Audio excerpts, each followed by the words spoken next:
नृत्य करता है, तांडव करता है, और जो धारण करता है उसके घर में भी तांडव शुरू हो जाता है। इसीलिए कभी भी माताएं विशेष रूप से ध्यान दें, कुछ भी स्वर्ण का आभूषण लिया जाए पहले भगवान को अर्पित कीजिए, उसके बाद धारण कीजिए।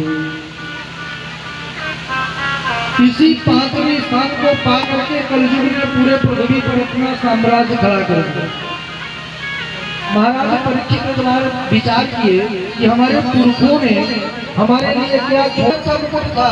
जब भैया भीम ने जरासंध को मारा था, जरासंध बड़ा दुष्ट राजा था, उसने कई राजाओं का धन हड़प करके उनको मार करके उनके द्रव्य से ही उस स्वर्णमय रत्नमय मुकुट का निर्माण किया था। आज जैसे ही महाराज ने धारण किया, कलयुग नृत्य करने लगा।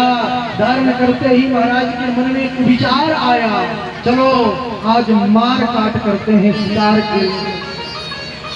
पूरा दिन महाराज घूमते रहे, बड़े जोरों की प्यास लगी।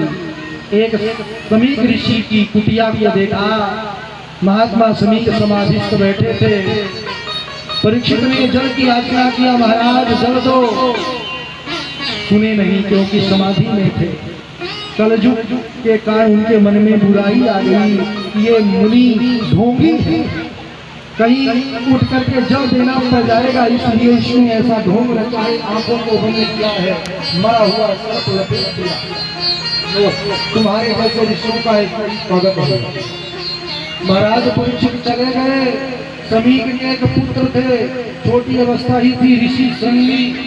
जैसे ही पता चला साथी बालकों के द्वारा किसी राजा ने ऐसा कर्म किया है, दौड़े दौड़े बालक श्रृंगी आए हैं, कौशिकी नदी के जल में प्रवेश किया है।